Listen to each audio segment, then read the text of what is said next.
Hi everyone, I'm DR and today I'm going to give you a review of a bike computer. Now this is a rather unique one and it is from Meilan Navihood L1. So this is what is in the box. We have the Navihood L1 bike com unit, the bike computer mount, a USB-C charging cable, rubber bands for the bike com mount, different sizes, as well as the user manual. Right, so as you can see, this Bicom has got a very unique and different design. But before we dive into the details, let me give you an overview of the price as well as the specifications. The Navihood L1 is priced at $139.99. It has got a 2.6-inch screen. The weight is 112.7 grams and it supports N+ and Bluetooth sensors. It also supports electronic shifting from Shimano, SRAM, and L2. And it has IPX7 waterproof rating. Right, so first thing first, I want to talk about the design. If I put it side by side, you have a better idea of what I'm talking about in terms of the design. I have got the Brighton Rider 750 here, which has a more conventional design. It is like a block, so simple and straightforward. But here we have a more irregular design from the Navihood L1. Now it looks really rugged and in fact, to me, it looks a little bit military. And if you take a closer look, it even looks like a spaceship. In terms of the materials, we can see that all these are actually anti-scratch surfaces. Altogether, we have got 6 buttons here. And this is rubber sealed on the top, as well as for the charging area, it has got a rubber seal. Although it has got a rather irregular shape, but you'll be surprised that it actually stays very well on the hand. It doesn't slip out of the hand easily, and when pressing these buttons, my hand wraps very naturally around this and very securely as well. And this part here, you can see that there's a special little notch here design, and you can rest the finger here.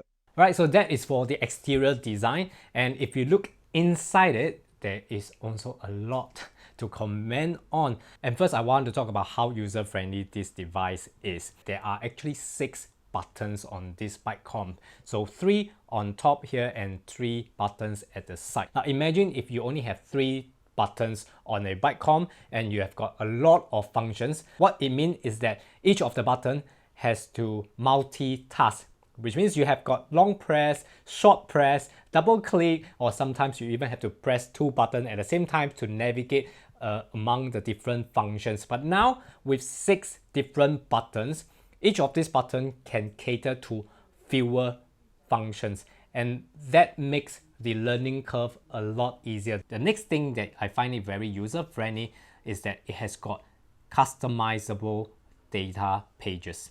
Now what I mean by customizable here is that it is a fully customizable page. So all of these different data display, these boxes, can be customized to the data that you want it to display. So over here for now it shows the speed, but you can also change it to any other data. We got 107 different data for you to choose from: time, distance, cadence, average speed, maximum speed, power. All these you can choose and mix and match and customize into one page. And you can add up to 5 different pages of data, as well as you can zoom in and out of this data. So maximum per page, you can display up to 9 different data. And something different on this Bicom in terms of the feature page, it also have a heart rate display, which shows the different heart rate zone, and it shows you that how long you have been in each of these different zones. Okay, so similarly for power zones as well. Another feature page is a navigation page. So what it does is that for your pre-planned route, that you use your handphone to plan it and then you upload it into the Bicom and just press and start the navigation, it will show you this page. Though it's a very simplified map here, we can see it just shows the route that you have planned and no other route or no other route names as well. And here on top the bar, you will see a navigation direction. So it will prompt you to whether to turn left, turn right, or even slide left, slide right, or make a U-turn. At times, when there is route work, it will also show you that be caution, the route work is there. And it's very easy to customize the pages here on the BikeCom using the app itself. You can just go into page configuration and you can choose what you want to display on different page. There's no restrictions like some of the other BikeComs in the market where they only have a partial customizable page. But here you have total freedom to do. And you can see that all these are the featured pages that I mentioned to you earlier on. Left heart rate power zone and navigation and electronic shifting. To arrange the different pages, you can press page order setting, and it is so simple now. I really love how they've done it. When you press it, you see all these pages shaking just like the apps on our smartphone, and you can arrange accordingly. So I want page 1 to go to the order of number 2, or you want this page to go the first order, you can just simply maneuver them and arrange them. Or if some pages you do not want to show, for example, you don't need to see the track page, you can just hide them. All right, so just hide all those pages you don't want and show only those that you want. And this is what I mean, how easy to customize the page settings. Now, earlier on, I mentioned about fully customizable data pages. And if you look at this, this is what I mean. And this is a virtual rival page. This is the first time I see a virtual rival page on a BikeCom. This is what it looks like. Master is you, and the rival is actually a virtual rider. For example, for now, I want to compete with this rival for the next 16 kilometers, and I can set how fast this rival rides. For example, 25 kilometers per hour. So my goal is to beat this virtual rival. So other than these cool feature pages and the customizable data pages, now it also have smart notifications for messages, as well as incoming call. Having it display on the BikeCom will be very helpful, and I can decide whether to pull over and take a call or not. So that is very useful features. This BikeCom has got a very long battery life of 25 hours, and it only takes 1.5 hours for a full charge using the USB-C charging cable. All right, so that's for design as well as the user friendliness of this BikeCom. The next thing I want to talk about is the most important, in my opinion, of any BikeCom, and that is the accuracy. I think Navihood L1 has aced it. The very first thing is that this BikeCom connects to the GPS very, very fast. Now, if you are at an outdoor area, just press the on button and it will connect to GPS within 5 to 10 seconds. I tested it, and in Singapore, in Indonesia, and up the mountain, or even in built-up area, throughout the ride, the GPS signal was rock solid. It stick there and never drop. And that is really important for a bike computer, because how accurate and how fast you get the GPS connection dictates how accurate your data are. And this is all thanks to the little block that you see here. Now, this little block that I later found out is not just a spot that is designed for your finger, but it is an antenna. And this huge antenna is what allows us to have a very good, fast, and solid GPS connection. And that is not all, because it also comes with a very good app support.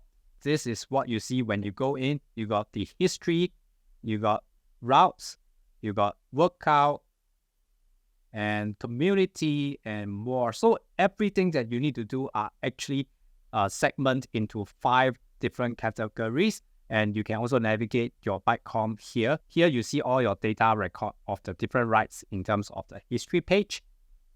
And when you click in, it displays your data in graphic form as well as in numeric form. So if you want to just look at the numbers, you can go into the detail. It will show you the pages, all the data in the number form. So you have your time, distance, speed, pace, altitude, temperature, all these recorded and put into numbers. And if you want a graphic display, it does have the different graphs in terms of speed, altitude, temperature, whatever. If you have power meter, if your heart rate monitor, all this in, it will also display them accordingly. And for route is where you come in here and plan your route. So because it has got a navigation mode, remember? So you can actually plan and add in, create a route, and it can actually start here and end here, right? So you automatically generate a shortest route for you when you select the starting point and the ending point. And once you've done that, you can save and upload the route to the platform. Now we've got a community page here as well on this app. Now this community page is something like Strava. Okay, this is interesting because you can upload your ride data and share it with the community of people who are using Meilan or using Navihood. So other than their own organic social media community, you can also connect it to other third-party apps such as Strava, Kumo, Training Peak, and even your health app. Now this is where you can easily change and alter and customize the setting of your Navihood L1 bike.com unit. So there are basic settings where you can set the different things, the sound, the backlight, as well as language, etc. So a lot of customization that you can do. Route management. Now these are the different routes that I planned and uploaded onto the bike.com already. And for those of you who are using miles or pounds or km, kg, doesn't matter because you can also select that on the preference setting under profile. And one interesting feature that the Meilan app has is this. Now, if you click into the your history and look into any of your ride, when you click in, you actually see there's this video playback here. So this is a 3D map and it's an animated map to show that how you have been riding from the start point all the way to the end. So very similar to what you see on Relief app, just that they have it here organically on their own app. So if you like this, you can actually bring it out, upload it to your social media as well. It's a pretty cool thing to have. Just a little drawback is that because of this feature, now the uploading time, uploading the data from your bike.com to the app itself may take longer because it needs to process this 3D video. But well, if you're just uploading the data to Strava, it doesn't affect because the video won't be uploaded to Strava. Only the data will be uploaded to Strava. Well, so far there are so many positives about this Navihood L1, but there are a couple of things that I find not as appealing as well. And one of them being that it doesn't support radar tail light. Now, radar tail light is something that I find very useful because it gives me early warning of the vehicles that is coming from the back. But what it does have is their own smart tail light, which is the Cube Eye when paired with the Navihood L1. And if you are using navigation mode, when it's approaching a turn, say a left turn, then on the Cube Eye itself, it will automatically show a left turn signal to tell the vehicles that's coming from the back. So out of the two functions, if you ask me whether to have a radar tail light that provides early warning or a automatic direction light, I would prefer to have the radar tail light. Although the Navihood L1 comes with a navigation function, but it is rather basic to me because it only shows the data of the route that I have planned. So one single track of the route, and that's all you see. And then there is a signs to show you whether you turn left or turn right, okay? But there is no other information like terrain information. There is no other route information, so only one route that you plan, and there's no route name as well on the map. And he also tells us that it has got a off-road guidance, and when I look into it, the off-road guidance is not what I thought it is. I thought it was a auto rerouting, means once you go off the route that you have planned, it should reroute you and find a new way for you to go back to the original plan route. But that is not what it meant. The off-road guidance that it meant is that once you're off the road, it indicates and tells you that you're off this track, and they draw a perpendicular line to tell you that you're on the left of the route or you're on the right of the route, and you have to find your way back to the route that you planned. Okay, so to me, that is more of a off-road warning than a off-road guidance. All right, so in my opinion, I think the Navihood L1 has got a lot of good and positive takeaways from it. It is a very good bike computer at this price range. Just look at the features that we are getting. We have a very good and solid GPS connection, high data accuracy. It supports power meters, supports Di2 electronic shifting, and it's got long battery life, and even has a navigation mode on it. And other than these main features, it also tries to be creative and add in the lesser seen features such as the 3D tracking videos, add in a power zone and heart rate zone display, which is very good for your training. We can complain and say that the navigation mode is basic and it makes it less appealing, but in all fairness, it did not compromise on the accuracy of the navigation. And if we are looking at the other bike comps in the market that is of this price range, likelihood is we are gonna get the same type of navigation function. That is not a deal breaker for me. After all, this thing only costs half the price of a premium bike comp. That's what I think about the Navihood L1. But do let me know what are your opinions, whether you think that this navigation is a deal breaker or not, whether you like this, the function as well, or the design, whether it is for you. Okay, so that's all I have for you today for the Meilan Navihood L1 bike comp review. Hope you like this video and find it useful. And do remember to give us your support. It really matters a lot. Thanks. Bye-bye.